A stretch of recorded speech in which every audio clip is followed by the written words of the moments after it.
Perkenalkan, saya Dinda Rahmadini Siki dengan NPM 23120111169. Pada video kali ini, saya akan menjelaskan mengenai etikat penulisan. Topik kali ini sangat penting untuk karya ilmiah, yaitu tentang catatan kaki, footnote, dan daftar pustaka atau bibliografi. Definisi dan tujuan catatan kaki. Apa sih itu catatan kaki? Catatan kaki adalah keterangan-keterangan atas teks atau naskah yang kita tulis yang penempatannya ada di bagian bawah atau di kaki halaman tulisan yang bersangkutan. Catatan kaki memiliki beberapa tujuan utama. Yang pertama, untuk pembuktian. Catatan kaki menunjukkan tempat atau sumber sebagai bukti bahwa apa yang kita sebutkan dalam tulisan telah dibuktikan oleh orang lain. Kemudian yang kedua, untuk memberi apresiasi. Ini adalah bentuk penghargaan atau rasa terima kasih kita kepada penulis atau pihak yang telah kita kutip karyanya. Kemudian menyampaikan keterangan tambahan. Catatan kaki bisa memuat informasi di luar persoalan utama dalam teks, seperti inti cerita, pandangan lain, atau penjelasan yang tidak terlalu penting untuk dimasukkan ke dalam badan teks. Kemudian merujuk bagian lain. Catatan kaki juga berfungsi sebagai referensi untuk merujuk ke bagian lain dalam tulisan kita sendiri, biasanya menggunakan singkatan tertentu.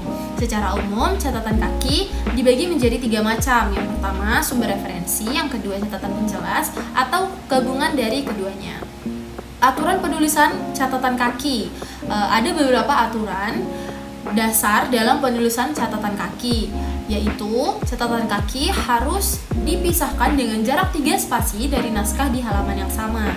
Kemudian, jika catatan kaki lebih dari 2 baris, ia diketik dengan jarak 1 spasi. Kemudian pengetikannya harus sejajar dengan margin kiri. Namun, nama pengarang ditulis sesuai dengan nama aslinya dan kita tidak perlu mencantumkan pangkat atau gelar seperti profesor, doktor, atau insinyur. Untuk karya ilmiah formal, penomoran catatan kaki menggunakan angka Arab, mulai dari nomor 1 di awal bab dan berlanjut hingga akhir bab. Di setiap awal bab baru, penomoran dimulai lagi dari nomor 1. Nomor urut ditulis lebih kecil dari huruf lainnya, misalnya menggunakan font 10. Singkatan penting dalam catatan kaki. Oke, selanjutnya singkatan penting dalam catatan kaki. Dalam catatan kaki, kita sering menggunakan singkatan khusus untuk mempersingkat penulisan rujukan yang berulang. Contohnya yang pertama, IBIT. IBIT ini merupakan singkatan yang berasal dari kata ibidem, yang artinya di tempat yang sama dan belum diselingi dengan kutipan lain. Dan hal ini, penggunaan IBIT itu menggunakan ketika kita mengutip sumber yang sama persis dengan kutipan langsung di atasnya. Contoh, jika rujukan pertama adalah 1, misal Sajipto Raharjo, kemudian yang kedua Sajipto Raharjo juga, jadi ditulislah IBIT, berarti merujuk ke buku yang sama dan halaman yang sama persis. Jika halamannya berbeda, kita tulis 3 IBIT halaman 30. Kemudian, OPCIT. Dalam OPCIT, singkatan OPCIT ini adalah opere citato, artinya dalam karangan yang telah disebut tetapi sudah diselingi dengan sumber lain.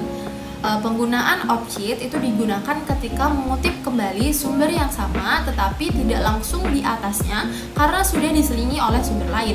Rujukan OPCIT selalu disertai nama pengarang dan umumnya digunakan untuk merujuk ke halaman yang berbeda. Contohnya kemudian selanjutnya ada loco citato atau lokcit. Singkatan dari loco citato itu artinya di tempat yang telah disebut. Penggunaannya itu digunakan ketika mengutip sumber yang sama dan pada halaman yang sama persis tetapi sudah diselingi dengan sumber lain. Rujukan lokcit selalu disertai dengan nama pengarang. Selain itu, ada singkatan penting lain yaitu NP atau no place, NN no name, dan ND no date untuk menunjukkan data penerbitan yang tidak ada. Dalam bahasa Indonesia, kita bisa menggantinya dengan TK tanpa kota, TP tanpa penerbit, dan TT tanpa tahun. Kemudian daftar pustaka, definisi dan perbedaan dari daftar pustaka.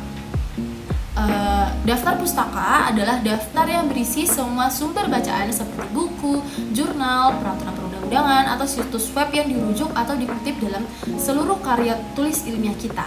Daftar ini ditempatkan di bagian akhir karya tulis. Perbedaan mendasar antara daftar pustaka dan catatan kaki adalah jika catatan kaki atau footnote itu ditulis di bagian bawah halaman untuk informasi spesifik pada halaman tertentu dan sumber yang sama akan muncul berulang kali jika dikutip di halaman berbeda.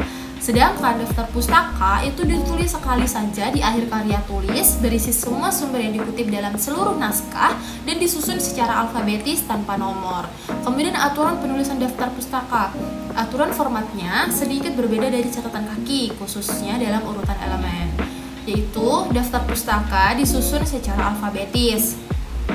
Daftar pustaka disusun secara alfabetis ini berarti pengurutan alfabetis didasarkan pada nama belakang penulis pertama atau nama sebuah institusi. Kemudian baris kedua dan seterusnya dalam satu entry sumber harus menjorok ke dalam atau hanging indent. Contoh format daftar pustaka. Dalam buku misal dimulai dengan nama belakang penulis, diikuti koma, lalu nama depan atau dibalik, kemudian tahun terbit, titik, judul buku ini dimiringkan atau italik, kemudian titik, kota penerbit, titik 2, dan terakhir nama penerbit. Kalau untuk jurnal online itu mencantumkan nama penulis, tahun, judul artikel, nama jurnal itu dimiringkan atau italik, volume dan nomor, rentang halaman, dan tautan doi. Situs web atau internal mencantumkan nama lembaga atau penulis, judul halaman, diikuti keterangan di akses tanggal akses, lalu URL atau linknya. Kemudian untuk peraturan perundang-undangan dicantumkan sebagai entry institusi, misalnya Republik Indonesia, Undang-Undang Nomor 12 Tahun 2011 tentang pembentukan peraturan perundang-undangan, . Sekian penjelasan dari saya, kurang lebihnya mohon maaf. Saya akhiri. Wassalamualaikum warahmatullahi wabarakatuh.